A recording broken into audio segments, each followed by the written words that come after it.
News Assam 24x7 দৰ্শকলৈ এই মুহূৰ্তত লৈ আহিছোঁ এটা বিগ ব্ৰেকিং নিউজ। ৰাজ্যত এক জঘন্য হত্যাকাণ্ডৰ ঘটনা সংঘটিত হৈছে। ডিব্ৰুগড়ত চাঞ্চল্য, 5 বছৰীয়া শিশুৰ হত্যাকাৰীক লাঠিৰে মৰিয়াই হত্যা কৰি জ্বলাই দিয়ে উত্তেজিত জনতাই। ডিব্ৰুগড়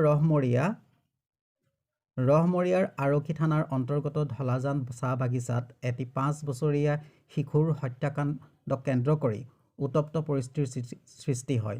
জানিব পৰা মতে শিশুটোৱে আবেলি খেলি থকা সময়ত ঢলাজান ময়না লাইনৰ সুনীল তাঁতী নামৰ এজন ব্যক্তিয়ে দাৰে ঘপিয়াই হত্যা কৰে। এই ঘটনাৰ লগে লগে সেই লাইনৰ উত্তেজিত ৰাইজে হত্যাকাৰী সুনীল তাঁতীক খেদি খেদি কৰায়ত্ব কৰি দা লাঠিৰে মৰিয়াই হত্যা কৰি পথাৰত জ্বলাই দিয়ে।